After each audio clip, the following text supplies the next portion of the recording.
میں نے جیسے ہی اس گھر کا دروازہ کھولا تو دھول اور مٹی نے میرا استقبال کیا۔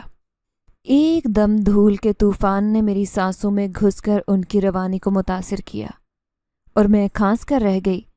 جیسے ہی مٹی کا طوفان چھٹا تو میں اندر داخل ہوئی۔ بچے دونوں میرے ارد گرد موجود تھے، وہ بھی سہم کر اس پرانے سے کھنڈر نما گھر کو دیکھ رہے تھے۔ ایک لمحے کے لیے تو میرا دل بیٹھ گیا، اس پرانے گھر میں کیسے رہوں گی جہاں پر ہر چیز خراب ہو چکی ہے، دیواریں تک اپنے پلستر کھو چکی ہیں اور گھر کی حالت اتنی خستہ ہو چکی ہے کہ یہاں پر کسی انسان کے رہنے کا تصور ہی محال ہے۔ لیکن کیا کرتی، مجبوری تھی، اس کے علاوہ میرے پاس اور کوئی ٹھکانہ نہیں تھا اور مجھے اب یہیں پر رہنا تھا۔ شاید یہی میری قسمت میں لکھا ہوا تھا۔ ہمت کر کے خود کو اندر لے کر آئی تو ہر طرف دھول مٹی اور لمبے لمبے جالے لٹکے ہوئے تھے جن کی وجہ سے ماحول عجیب پراسرار اور ہیبت ناکی لیے ہوئے تھا۔ ایک لمحے کے لیے دل مٹھی میں آ گیا۔ بچے بھی بے حد حیرانی اور خوف کے عالم میں اس گھر کو دیکھ رہے تھے۔ تبھی میری بیٹی کہنے لگی، اماں ہم اس گھر میں رہیں گے، یہ گھر تو کسی کے رہنے کے قابل ہی نہیں ہے۔ میری بچی نے معصومیت سے کہا تو میں نے اس کا ہاتھ تھام کر اسے تسلی دی اور کہا، نہیں بیٹا، ابھی بس اس کی صفائی ہو جائے گی تو یہ ٹھیک ہو جائے گا، تم دیکھنا یہی گھر چمکنے لگے گا۔ میں نے اپنی بیٹی سے زیادہ جیسے خود کو تسلی دی اور پھر ایک ایک کر کے کمروں کے دروازے کھول دیے اور کہیں سے ایک پرانی جھاڑو برآمد کی اور کمروں میں لگانا شروع کر دی۔ میں نے سوچ لیا تھا کہ کم سے کم اس گھر کو اس قابل تو بناؤں گی کہ آج کی رات سکون سے گزر جائے، باقی تفصیلی صفائی آہستہ آہستہ ہوتی رہے گی۔ یہی سوچ کر میں نے ایک کمرے کو اچھی طرح صاف کیا اور وہاں پر موجود بچوں کے بستر لگا دیے۔ بچے تو وہاں بیٹھ کر کھیلنے لگے اور میں باورچی خانے میں چلی آئی۔ باورچی خانے میں بھی حالت بہت خراب تھی، وہاں پر بھی لٹکے ہوئے جالے اور برتنوں پر جمی دھول مٹی نے ان کی اصل شکل کھو دی۔ باورچی خانے کے اندر صفائی کرتے ہوئے مجھے اچھا خاصا وقت لگ گیا تھا، لیکن یہ ضروری تھا کیونکہ پھر میں کھانا کہاں بناتی۔ آج کی رات کوئی نہ کوئی تو بندوبست کر ہی لیتی، لیکن کل کے لیے تو مجھے پھر کچھ نہ کچھ کرنا تھا۔ یہی سوچ کر میں نے سب سے پہلے باورچی خانہ سیٹ کیا اور جب وہ کافی بہتر حالت میں آ گیا تب تک میری اپنی حالت بے حد خراب ہو چکی تھی۔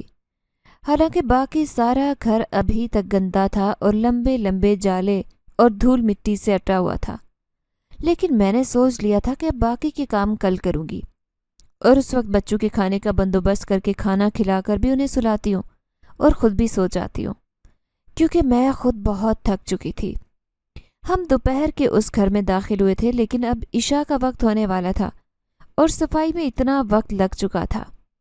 یہی سوچ کر میں نے غسل خانے کا رخ کیا اور نہا کر کپڑے تبدیل کیے اور باورچی خانے میں آ کر فٹافٹ بچوں کے لیے روٹی بنا کر انہیں دی اور پھر خود بھی کھائی۔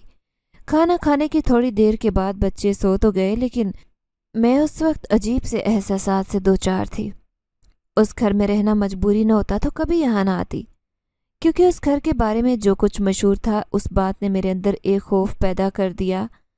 لیکن مجبوری کی وجہ سے یہاں آ تو گئی، پر اب نیند نہیں آ رہی تھی۔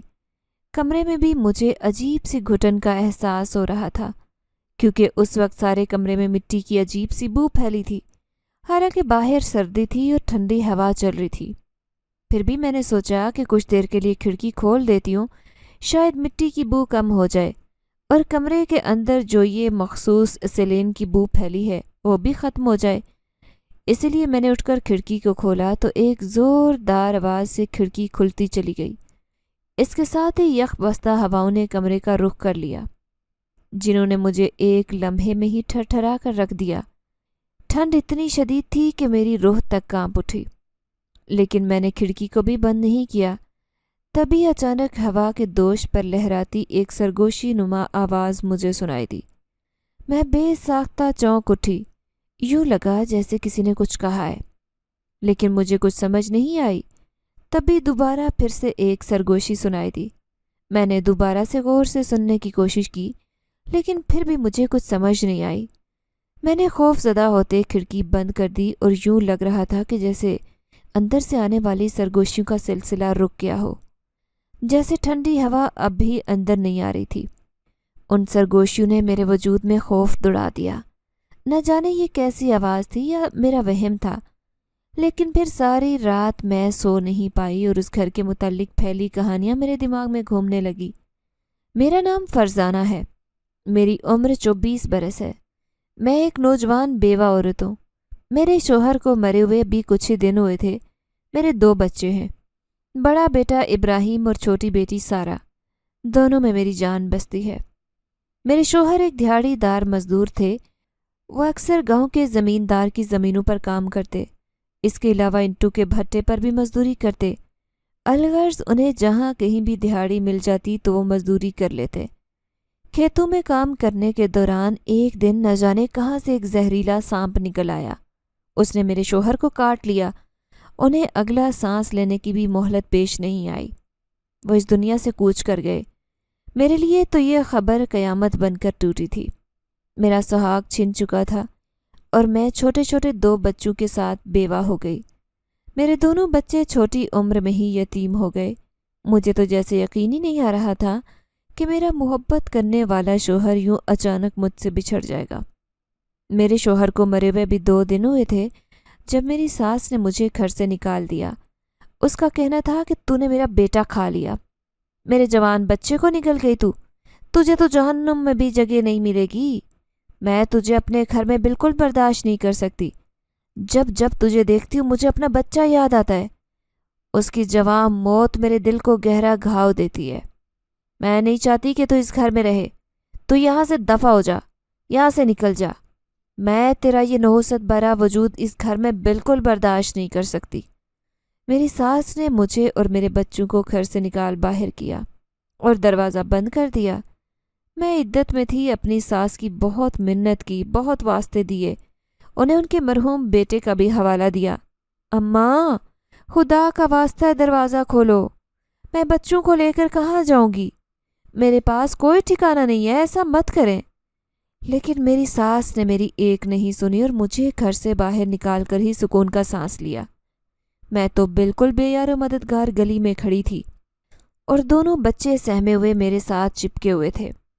گلی میں لوگوں نے اپنے اپنے گھروں کے باہر دیکھا، لیکن کسی نے بھی آگے بڑھ کر میری مدد نہیں کی، بلکہ مجھے یوں گلی میں بے سر و سامانی کی حالت میں دیکھ کر وہ نظریں چرا کر اپنے اپنے گھروں میں گھس گئے۔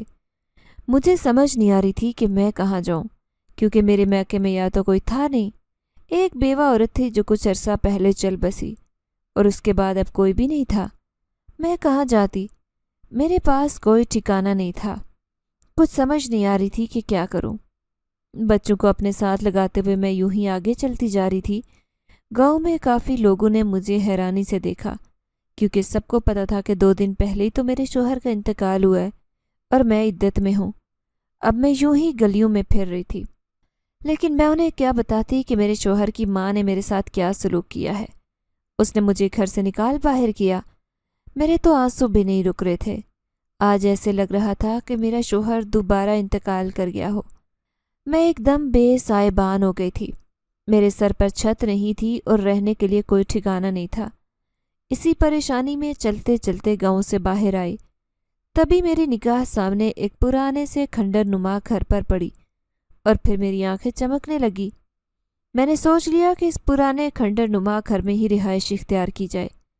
یہ گھر گو کے آسیب زدہ تھا اور اس کے بارے میں بہت کہانیاں مشہور تھی، لیکن اس وقت مجھے یہ گھر اپنی آخری پناہ گاہ محسوس ہو رہا تھا۔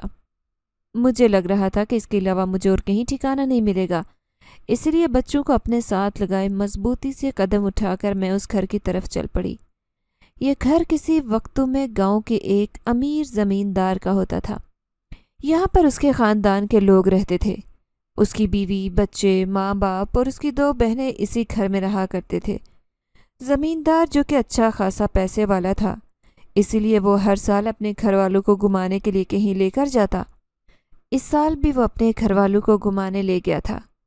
انہیں ابھی گئے کافی دن ہو گئے تھے، لیکن ایک خوفناک حادثے میں موت نے انہیں اپنی آغوش میں لے لیا۔ وہ سب انتقال کر گئے۔ زمیندار کے اس انجام کا آج تک کسی کو صحیح طرح سے اندازہ نہیں ہو سکا، آیا کہ یہ بات درست تھی یا غلط، لیکن مختلف لوگ مختلف قیاس آرائیاں کرتے ہیں۔ کچھ کا کہنا ہے کہ زمیندار کی کار کو کوئی حادثہ پیش نہیں آیا، بلکہ کار کو کسی نے دھکا دے کر کھائی سے گرایا۔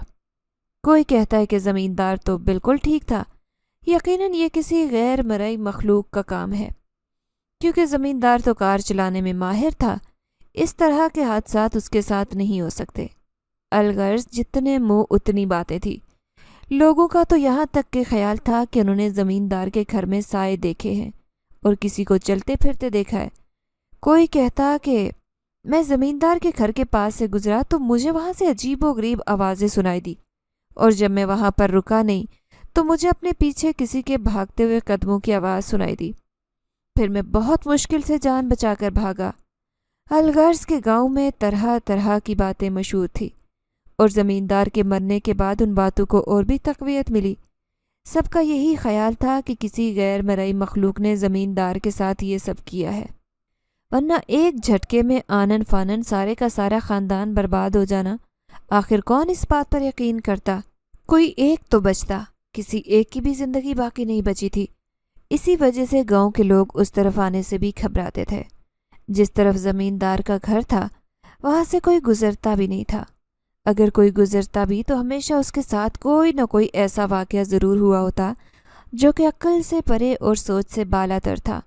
اسی لیے یہ گھر خالی پڑا رہ گیا، اور یہ غیر آباد اور ویران گھر بھی لوگوں کی باتوں کا مرکز بنا رہا۔ لوگ یہی کہتے تھے کہ وہاں پر اب بھی سائے چلتے پھرتے نظر آتے ہیں۔ وہاں پر کسی کو بھی آنے کی ہمت نہیں ہوتی تھی۔ بند پڑا رہنے کے بعد اس گھر میں بڑے بڑے جالے لگ گئے تھے۔ ایک عجیب سی بسانت سارے گھر میں پھیل گئی، جبکہ گھر کا فرنیچر اور دیگر چیزیں خراب ہو چکی تھی۔ لیکن میرے اپنے دل میں بھی کبھی اس گھر میں آنے کا خیال نہیں آیا۔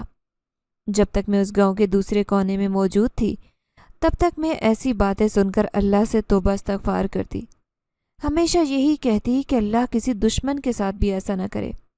لیکن اب جب کہ میرے اوپر مصیبت آن پڑی تھی اور میرے پاس کوئی ٹھکانہ نہیں تھا تو مجھے اس گھر کے علاوہ اور کچھ نظر نہیں آیا۔ مجھے یہ گھر اپنے لیے ایک نعمت محسوس ہوا، اسی لیے میں بلا دھڑک بچوں کو لے کر یہاں آ گئی۔ دل میں خوف تھا، دماغ میں اندیشے تھے، لیکن کیا کرتی؟ بچوں کو لے کر کہاں رلتی، کہاں جاتی؟ اس لیے اس گھر میں داخل ہونے کے بعد سب سے اپنے لیے پہلے کمرہ صاف کیا اور بچوں کو وہاں پر لٹا دیا۔ پھر آہستہ آہستہ کر کے باقی گھر کی تھوڑی بہت صفائی کی۔ لیکن میں نہیں جانتی تھی کہ جن باتوں کو جھٹلا کر میں اس گھر میں داخل ہوئی ہوں وہ باتیں سچ بھی ہو سکتی ہیں، اور مستقبل میں ان باتوں کی وجہ سے بڑی پریشانی سے بھی دوچار ہو سکتی ہوں۔ رات کے وقت جب میں نے وہ کھڑکی کھولی تاکہ کمرے کی بسانت کچھ کم ہو جائے، اس کی وجہ سے مجھے سانس مشکل سے آ رہا تھا اور دل بھی متلی کرنے لگا۔ اسی لیے میں نے تھوڑی دیر کھڑکی کو کھولنے کا سوچا۔ کھڑکی کھولتے ہی سرد ہوا کے جھونکوں نے مجھے اپنی لپیٹ میں لے لیا۔ پھر ایک جھرجھری سی میرے وجود میں دوڑ گئی، یہ آخر کیا ہوا ہے؟ لیکن پھر جب میں زیادہ ڈرنے لگی تو اس کھڑکی کو بند کر کے واپس بچوں کے ساتھ آ کر لیٹ گئی۔ لیکن نہ جانے کیا بات تھی، بار بار وہ سرگوشی میرے کانوں میں گونجتی اور مجھے بے چین کر رہی تھی۔ تبھی اچانک میرا بڑا بیٹا اٹھ گیا اور کہنے لگا، اماں مجھے پیاس لگی ہے، پانی پینا ہے۔ میں فوراً اٹھ کھڑی ہوئی اور اس کے لیے پانی لے آئی، اور جب میں واپس آئی تو وہ کھڑکی کی طرف ہی دیکھ رہا تھا۔ اس کی آنکھیں ایسے ایک نقطے کو گھور رہی تھی جیسے اسے وہاں کچھ دکھائی دیا ہو۔ میں نے دوبارہ اسے آواز دی، ابراہیم بیٹا پانی پی لو۔ میری آواز پر وہ ایسے چونکا جیسے یہاں موجود ہی نہیں تھا۔ میں نے حیرانی سے اسے دیکھا اور کہا، ابراہیم کیا ہوا؟ تم اتنے کھوئے ہوئے کیوں لگ رہے ہو؟ میری بات سن کر ابراہیم نے کھڑکی کی طرف اشارہ کیا اور کہنے لگا، اماں وہاں پر مجھے کچھ نظر آیا ہے، جیسے کوئی سایہ تھا۔ ابراہیم کی بات سن کر میرا وجود لرز اٹھا، کیونکہ پہلے سنائی دینے والی سرگوشیاں اور اب یہ سایہ مجھے خوف زدہ کر گیا۔ میں نے ہمت بنائے رکھی اور سوچا کہ یہ صرف میرا وہم ہے، اس لیے میں نے قرآنی آیات کا ورد شروع کر دیا۔ آہستہ آہستہ جو آیات مجھے یاد تھی میں پڑھتی جا رہی تھی۔ اس طرح ابراہیم تو سکون سے سو گیا تھا، لیکن مجھے اب بھی نیند نہیں آ رہی تھی۔ ان سرگوشیوں کی آواز اور اس سائے کی موجودگی نے میری آنکھوں کے سامنے سوالیہ نشان کھڑے کر دیے۔ کیا واقعی یہ گھر آسیب زدہ تھا؟ کیا واقعی اس گھر کے بارے میں جتنی باتیں مشہور تھی وہ سب سچ تھی؟ کیا واقعی زمیندار کی موت کا تعلق کسی غیر مرئی مخلوق سے ہے؟ ان سب سوالوں کے جواب شاید مجھے مستقبل میں مل جاتے، لیکن ابھی تو یہ سب باتیں مجھے خوفزدہ کرنے کے لیے کافی تھی۔ وہ ساری رات میری جاگ کر گزر گئی اور میں نے مستقبل کے اندیشوں سے خوفزدہ ہوتے ہوئے آنکھوں میں ہی کاٹ دی۔ صبح سر میں بہت درد ہو رہا تھا اور طبیعت بھی کافی خراب تھی، لیکن بچوں کی خاطر اٹھ کر سب سے پہلے انہیں ناشتہ بنا کر دیا، اور گھر کی ابتر ہوتی حالت اس وقت زیادہ بری لگ رہی تھی۔ میں نے سوچا کہ پہلے گھر کی صفائی کرتی ہوں، اس کے بعد پھر آرام کروں گی، لیکن گھر کی صفائی میں سارا دن لگ گیا۔ اسی دوران مجھے ایک کمرے کی دیواروں پر خون کی چھینٹیں دکھائی دی، جنہوں نے مجھے بے حد خوفزدہ کر دیا۔ خون کے چھینٹے ایسے لگ رہا تھا جیسے بالکل تازہ ہوں، جیسے ابھی ابھی کسی نے یہ خون پھینکا ہو۔ اس بات نے میرا دل دہلا کر رکھ دیا۔ میں ایک دم خوفزدہ ہوتے ہوئے اس کمرے سے نکل آئی۔ دوبارہ اس کمرے میں جانے کی ہمت نہیں تھی۔ اسی کمرے کے دروازے کو اچھی طرح بند کر کے میں واپس وہیں پر آ گئی جہاں کل رات بچے سوئے تھے۔ میرا دل تیز تیز دھڑک رہا تھا اور خون کے چھینٹے میری نگاہوں کے سامنے گھوم رہے تھے۔ نہ جانے اب ان چھینٹوں کا کیا مسئلہ تھا، نہ جانے یہ کہاں سے آئے تھے۔ اگر یہ پہلے سے تھے تو ابھی تک خون تازہ کیسے تھا؟ اگر یہ کسی نے اب پھینکے تو یہاں پر کون آیا تھا؟ کیا واقعی اس گھر میں کوئی آسیب ہے؟ اس بات نے مجھے مزید خوفزدہ کر دیا اور میں بے حد گھبرا گئی۔ اسی دوران مغرب ہو چلی تھی اور میں چونکہ سارا دن گھر کی صفائی کر کے اپنی حالت خراب کر چکی تھی، خود نہا کر کپڑے تبدیل کیے اور بچوں کو کھانا بنا کر دیا۔ اس دوران مجھے یوں محسوس ہوا جیسے کوئی مجھے دیکھ رہا ہے، لیکن جب نظر اٹھا کر دیکھتی تو کوئی بھی دکھائی نہیں دیتا۔ اس بات نے میرے اعصاب چوکنے کر دیے۔ میں بار بار نگاہیں اٹھا کر دیکھتی، یوں جیسے میرے ساتھ کوئی آنکھ مچولی جاری ہو، لیکن کوئی بھی میری طرف دیکھ نہیں رہا تھا، کوئی بھی میری طرف متوجہ نہیں تھا۔ میں گھبراہٹ کا شکار تھی۔ دل میں آئے ہوئے خوف کو میں نے قرآنی آیات پڑھ کر دبانے کی کوشش کی اور دوبارہ سے کام میں متوجہ ہو گئی۔ کھانا بنا کر اندر کمرے میں ہی لائی اور بچوں کے ساتھ وہیں بیٹھ کر کھا لیا، جبکہ بچے کہنے لگے، اماں یہ گھر بہت عجیب سا ہے۔ ابراہیم کہنے لگا، اماں میں نے تو اس کھڑکی میں ایک سائے کو بھی دیکھا ہے، وہ بہت گھور گھور کر دیکھ رہا تھا، اس کی آنکھیں بڑی بڑی سرخ رنگ کی تھی اور ایسے لگ رہا تھا جیسے اسے ہمارا یہاں آنا اچھا نہیں لگ رہا۔ ابراہیم کی بات سن کر میرا دل اچھل کر حلق میں آ گیا، جبکہ میں نے اسے سمجھا دیا اور کہا کہ ابراہیم یہاں ایسا کچھ نہیں ہے، تم پریشان مت ہو، یہاں پر کوئی سایہ نہیں ہے، یہاں پر صرف ہم لوگ ہیں۔ ہمیں اپنے گھر سے دور رہنے کی عادت نہیں تھی، اسی وجہ سے یہاں پر پراسراریت محسوس ہو رہی ہے۔ تم لوگ ڈرو نہیں، تمہاری ماں تمہارے ساتھ ہے۔ میں نے ابراہیم اور سارا کو تسلی دی، لیکن وہ دونوں چہرے سے ڈرے ہوئے لگ رہے تھے۔ نہ جانے انہوں نے کیا محسوس کیا، کیا دیکھا تھا جس کی بدولت ان کی یہ حالت ہو گئی تھی۔ لیکن سچ بات تو یہ تھی کہ میں خود بھی خوفزدہ تھی۔ اس ایک رات اور ایک دن نے ہی مجھے اچھا خاصا ڈرا کر رکھا۔ بچے تو کچھ ہی دیر میں سو گئے تھے، لیکن میں اب جاگ رہی تھی اور اندھیرا ہونے کے باعث ارد گرد نظریں گھما کر دیکھ رہی تھی، نہ جانے کیا تلاش کر رہی تھی۔ تبھی اچانک مجھے کھڑکی پر ایک سایہ محسوس ہوا۔ چاند کی ہلکی روشنی میں وہ سایہ کچھ زیادہ ہی عجیب لگ رہا تھا۔ یہ دیکھ کر میرا دل اچھل کر حلق میں آ گیا اور میں ایک دم سے اٹھ بیٹھی اور بدستور خوفزدہ نگاہوں سے کھڑکی کی طرف دیکھنے لگی۔ تبھی سرگوشی نما آواز سنائی دی، جاؤ چلے جاؤ یہاں سے۔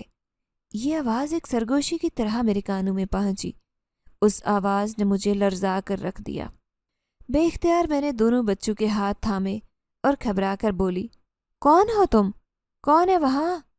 کھڑکی پر کون ہے؟ سامنے آئے۔ ہمت کر کے میں نے آواز تو لگا دی، لیکن دل ابھی بھی کانپ رہا تھا۔ تاہم وہ سایہ اب بھی کھڑکی سے جھانک رہا تھا۔ سامنے تو نہیں آیا، لیکن دوبارہ آواز سنائی دی۔ میں نے کہا ہے نا، جاؤ یہاں سے۔ یہ آواز مجھے خوفزدہ کرنے کے لیے کافی تھی۔ تبھی میں دوبارہ بولی، نہیں جاؤں گی، میں اپنے بچوں کو لے کر کہاں جاؤں؟ کیا تم نہیں جانتے کہ میرے نصیب میں یہاں پر رہنا لکھا ہے؟ مجھے در بدر کر دیا گیا ہے، میرا کوئی ٹھکانہ نہیں ہے، میں بچوں کو لے کر کہاں جاؤں گی؟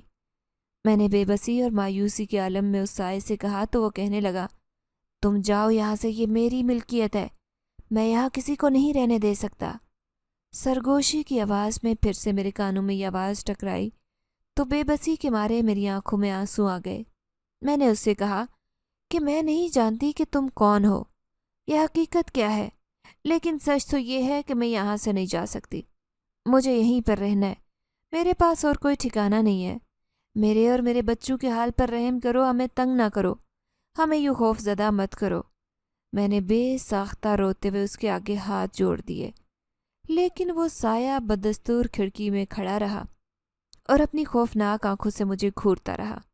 مجھے اندازہ ہو گیا تھا کہ آگے شاید اب زیادہ دن مجھے یہاں نہیں رہنے دیا جائے گا، مجھے یہاں سے جانا ہوگا۔ اسی سوچ نے مجھے پریشان کر دیا تھا۔ آخر میں کہاں جاؤں گی؟ میری ساس تو مجھے رکھنے کو تیار نہیں تھی اور کوئی دوسرا ٹھکانہ میرے پاس نہیں تھا، لیکن پھر یہی سوچا کہ ایک بار جا کر دوبارہ اپنی ساس سے بات کرتی ہوں، ان سے رحم کی بھیک مانگتی ہوں۔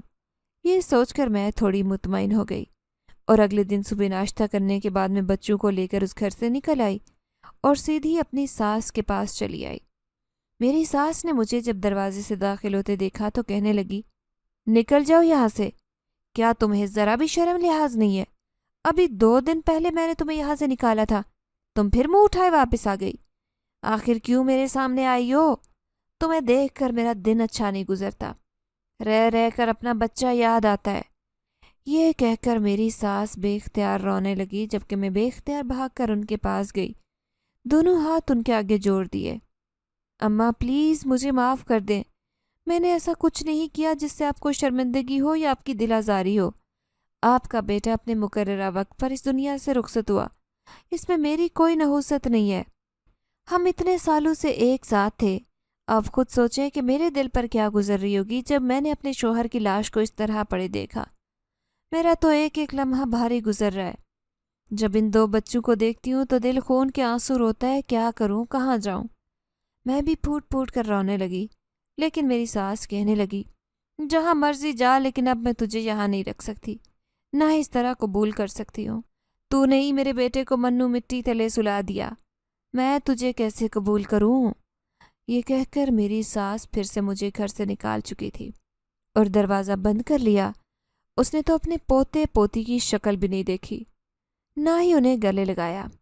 میں حیران تھی کہ کس طرح کی عورتیں ایک بار بھی اس بات کا خیال نہیں کیا کہ ان کا بیٹا تو مر گیا لیکن اس کے بچے تو زندہ ہیں، اس کے بچوں کی کفالت تو وہ کر سکتی ہیں، لیکن انہوں نے اپنی ذمہ داری سے ہاتھ کھینچ لیا۔ میں آنسو ضبط کرتی ہوئی اپنے بچوں سے اپنی تکلیف چھپاتی واپس اسی کھنڈر نما گھر میں آ گئی جہاں سے وہ آصف ہمیں نکالنے کے در پہ تھا۔ میں نے سوچ لیا تھا کہ اب جب کوئی اور ٹھکانہ نہیں ہے تو پھر یہاں سے کہیں اور نہیں جانا، بلکہ اب یہیں رہ کر حالات کا مقابلہ کروں گی۔ یہ سوچ کر میں ذرا مطمئن ہو گئی، اپنے خوف کو کم کرنے کی کوشش کی۔ میں نے سوچ لیا تھا کہ اب 5 وقت کی نماز ادا کروں گی اور ساتھ ہی اس آصف سے بچنے کے لیے وظیفہ بھی شروع کروں گی، لیکن اسی رات گھر میں عجیب سے واقعے نے مجھے خوفزدہ کر دیا۔ اس رات بچے تو سو گئے، میں ابھی جاگ رہی تھی جب اچانک مجھے ہلکے سے دروازہ ہلنے کی آواز سنائی دی۔ میں ڈر گئی، لیکن پھر یہی سمجھا کہ ہوا کی بدولت دروازہ اس طرح کی حرکت کر رہا ہے۔ لیکن تھوڑی دیر کے بعد دروازے نے زور سے حرکت کرنا شروع کر دی، اور یہی نہیں، صرف ایک کمرے کا دروازہ نہیں بلکہ سارے کمروں کے دروازے اسی طرح زور سے حرکت کر رہے تھے۔ ان کی تیز آواز رات کے اس پہر سناٹے میں بہت محسوس ہو رہی تھی۔ میں ڈر گئی اور بے ساختہ اپنی چیخوں کو روکتے ہوئے دیوار سے لگ کر بیٹھ گئی۔ میری نگاہ کھڑکی پر پڑی، یہاں پر وہ سایہ ابھی بھی گھور رہا تھا۔ نہ جانے وہ کس قسم کا سایہ تھا جو بند کھڑکی کے پار گھورتا ہوا دکھائی دیتا۔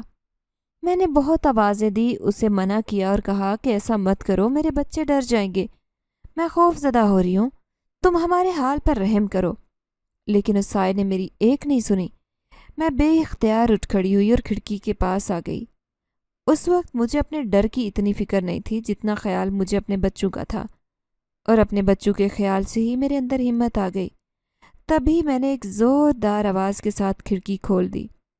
کھڑکی کھلتے ہی ٹھنڈی ہوا نے مجھے اپنی لپیٹ میں لے لیا۔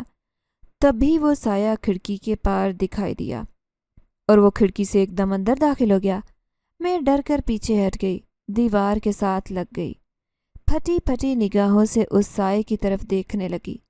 وہ سایہ آہستہ سے کہنے لگا، ارے تم تو بہت ہمت والی ہو، تم نے مجھے خود اندر آنے کی دعوت دے دی۔ جبکہ میں نے اس سے کہا کہ نہیں، ایسا کچھ نہیں ہے، میں نے تمہیں اندر آنے کی دعوت نہیں دی، بلکہ میں اپنے خوف کو کم کرنے کی کوشش کر رہی تھی اور مجھے اپنے بچوں کے خوف زدہ ہونے کا ڈر تھا، اسی وجہ سے میں نے کھڑکی کھول دی۔ لیکن تم بتاؤ تم کون اور آخر کیوں اس طرح ہمیں گھور رہے ہو؟ کیوں تم نے ہمارے لیے زندگی تنگ کر دی ہے؟ کیوں اس طرح سے ڈرا رہے ہو؟ میں نے بے بسی بھرے لہجے میں اس سائے کو مخاطب کرتے ہوئے کہا۔ تو وہ کہنے لگا، تم میری ملکیت میں آ کر رہ رہی ہو تو کیا میں ایسا بھی نہ کروں؟ اس بات سے اس کے غصے کا اندازہ بھی ہو رہا تھا، جبکہ میں نے اسے کہا کہ میں جان بوجھ کر یہاں نہیں رہ رہی، مجبوری کے تحت رہ رہی ہوں۔ تم اچھی طرح سے جانتے ہو کہ میرے لیے اس دنیا میں کوئی جاہ پناہ نہیں ہے۔ مجبوری کے تحت مجھے اس آسیب زدہ گھر میں آ کر رہنا پڑا۔ میں اپنے 2 بچوں کے ساتھ کہاں جاتی؟ میں نے بے بسی بھرے لہجے میں کہا تو وہ کہنے لگا، تم جہاں بھی جاتی لیکن یہاں نہ آتی۔ یہ گھر میری ملکیت ہے اور میں یہاں پر کسی کا وجود برداشت نہیں کر سکتا۔ اس کے اس طرح کہنے پر میں نے بے بسی سے اسے دیکھا۔ اس سے کہا، آخر تم ہو کون؟ یہ گھر تو زمیندار کا تھا، تو کیا تم زمیندار کے کچھ لگتے ہو؟ جبکہ وہ کہنے لگا، نہیں نہیں، زمیندار کا میں کچھ بھی نہیں لگتا، میں تو ایک جن زادہ ہوں اور میرا تعلق جنات کی دنیا سے ہے۔ یہ گھر ہمارے بڑوں کی ملکیت تھا۔ اس جن زادے کی بات سن کر میرے رونگٹے کھڑے ہو گئے۔ تبھی میں نے اس سے کہا، اگر یہ تمہارا گھر تھا تو پھر وہ زمیندار یہاں کیسے آباد ہوا اور یہاں پر کیسے رہنے لگا؟ میری بات سن کر وہ چند لمحوں کے لیے خاموش ہو گیا۔ پھر اس نے کہنا شروع کیا، یہ بات آج سے کافی عرصہ پہلے کی ہے، جب میں ایک چھوٹا سا لڑکا ہوا کرتا تھا۔ میں اپنے خاندان کے ساتھ اس گھر میں آباد تھا، بہت خوش تھا کہ یہ گھر ہمارے دادا اور بڑوں کی ملکیت تھا۔ یہاں پر رہنا ہم سب کو اچھا لگتا۔ جب بھی ہم جنات کی دنیا سے آتے تو یہیں پر رہتے تھے، لیکن ایک بار جب یہاں رہنے کے لیے آئے تو ہم نے دیکھا کہ یہاں آ کر کچھ انسان آباد ہو گئے۔ یہ بات ہمیں ناگوار گزر رہی تھی، اسی لیے ہم نے انہیں یہ گھر خالی کرنے کا کہا، لیکن انہوں نے صاف کہہ دیا کہ ہم یہ گھر خالی نہیں کر سکتے، ہم یہیں پر رہیں گے۔ اس بات نے ہمیں اور بھی غصہ دلا دیا۔ ہم انہیں تنگ کرنے لگے تو انہوں نے بدلے میں ہمارے ہی اوپر ایک عامل سے عمل کروا کر میرے گھر والوں کو مار دیا۔ میرے گھر والے اس عامل کے عمل کی وجہ سے کچھ تو قید ہو گئے، جو اب تک رہائی نہیں پا سکے، اور کچھ جل کر راکھ ہو گئے۔ میں چپ چاپ یہ سب کچھ دیکھتا رہا۔ میرے اوپر اس عامل کا عمل اس لیے کام نہیں کر سکا کیونکہ میری عمر ابھی اتنی کم تھی، میں ایک بچہ تھا۔ میں نے یہ سب کچھ اپنی آنکھوں سے دیکھا۔ اس دن سے میرے دل کے اندر نفرت پیدا ہونے لگی اور میں نے سوچ لیا تھا کہ اس بات کا بدلہ ضرور لوں گا۔ اسی لیے میں نے اس دن سے اس گھر کے اوپر اپنی نظر رکھی۔ جب وہ زمیندار اس گھر میں خوش باش پھرتا دکھائی دیتا، جب میں اس خاندان کو یہاں پر بہت خوش دیکھتا تو میرے دل کے اندر نفرت کا لاوا ابلنے لگا۔ میں ایک دم غصے سے آگ بگولا ہو جاتا، لیکن میں نے سوچ لیا تھا کہ جب میرا وقت آئے گا تب میں اس بات کا بدلہ ضرور لوں گا۔